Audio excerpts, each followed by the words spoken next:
আমার আজকের রেসিপি পেঁয়াজ রসুন ছাড়া সুস্বাদু কলমি শাক। এটা যে শুধু খেতেই সুস্বাদু তাই নয়, প্রচুর ঔষধি গুণ রয়েছে এই শাকে। এই শাকে প্রচুর পরিমাণে ভিটামিন আর খনিজ মানে মিনারেল রয়েছে। ভিটামিন এ, সি, কে, এছাড়া আয়রন, ক্যালসিয়াম ইত্যাদি প্রচুর পরিমাণে রয়েছে।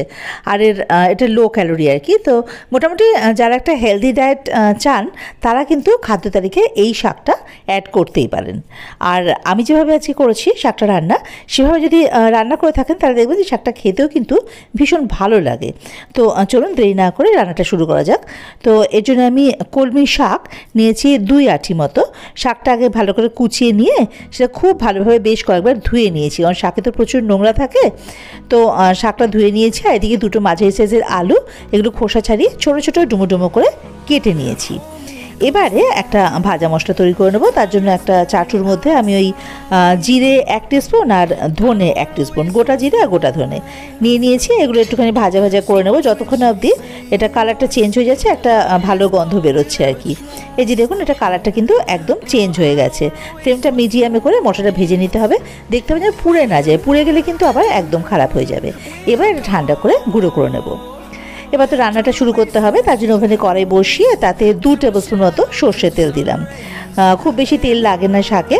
এবার তেলটা গরম হয়ে গেলে এতে বড়ি আগে ভেজে নেব। তো আমি এখানে মোটামুটি 12 থেকে 13টা বড়ি নিয়েছি। এবার মিডিয়াম ফ্লেমে বড়িটা একটু বেশ লাল করে ভেজে নিতে হবে। বড়ি ভাজতে তো একদমই সময় লাগে না। এই যে দেখুন, বড়ি কিন্তু ভাজা কমপ্লিট। এভাবে লাল করে ভেজে এবারে বড়িগুলো আমরা তুলে রাখবো অন্য একটা পাত্রে। এবার বাকি যে তেলটা, এতে ফোড়ন দেবো আমি একটুখানি তেজপাতা, মানে একটা তেজপাতা, একটা শুকনো লঙ্কা একটু ছিঁড়ে দিয়েছি, 5 ফোড়ন 1 টিস্পুন আর রাঁধুনি দেবো 1/2 টিস্পুন। এই 5 ফোড়ন আর রাঁধুনি এটা কিন্তু এই ফ্লেভারটা একটা অন্যরকম অ্যাড করে, ভীষণ ভালো লাগে খেতে।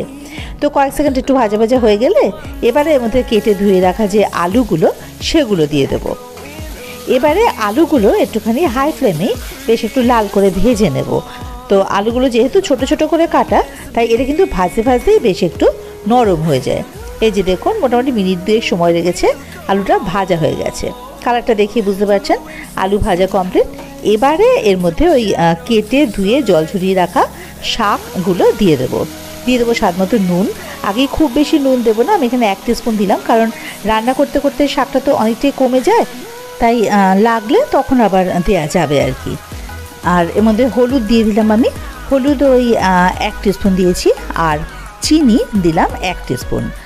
নুন, মিষ্টি বা ঝাল এগুলো তো আপনারা আপনাদের স্বাদ অনুযায়ী কম বা বেশি দিয়ে দেবেন। এবারে সব কিছু একসঙ্গে খুব ভালো করে আগে মিশিয়ে নিতে হবে। এটা খুব বেশি সময় শাকটা রান্না হতে লাগে না, কারণ কলমি শাক এমনিতেই নরম, তাড়াতাড়ি সেদ্ধ হয়ে যায়।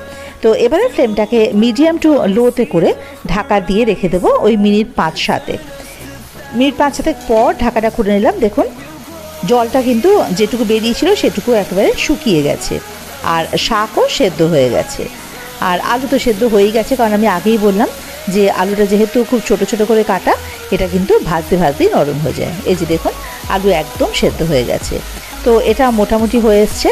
এবারে ফ্লেমটাকে বাড়িয়ে দেবো, যাতে একটু জোরে জোরে ভাব থাকলেও সেটা চলে যায়, মানে একটু ভাজা ভাজা হয়ে যায়।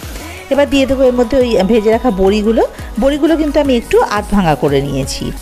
আর ওই যে ভাজা মশলা যেটা করে রেখেছিলাম, ধনে আর জিরে, এই যে গুঁড়ো করে নিয়েছি সেটা ঠান্ডা করে, এবারে ভাজা মশলাটাও দিয়ে দেবো। এবারে ফ্লেমটাকে হাইতে রেখেই এটাকে সমস্ত কিছু একসঙ্গে মিশিয়ে বেশ ভালো করে ভাজা ভাজা করে নিতে হবে। ওই যে বললাম না, যাতে জল জলে ভাবটা এতটুকু না থাকে, একটু ভাজা ভাজা হবে কলমি শাকটা। তো এই যে দেখুন, মোটামুটি কিন্তু হয়ে গেছে, শাক কমপ্লিট। এবারে ফ্লেমটাকে অফ করে দেব। অফ করে এটাকে আমি সার্ভিং প্লেটে নামিয়ে নেব। আপনারা কিন্তু কলমি শাকটা অবশ্যই এভাবে একটু রান্না করে খেয়ে দেখবেন। আর কলমি শাক বললাম না, ভীষণ উপকারী, তো এটা খাওয়া যেতেই পারে নানাভাবে রান্না করে। কলমি শাকের আরও রেসিপি কিন্তু আমার চ্যানেলে রয়েছে।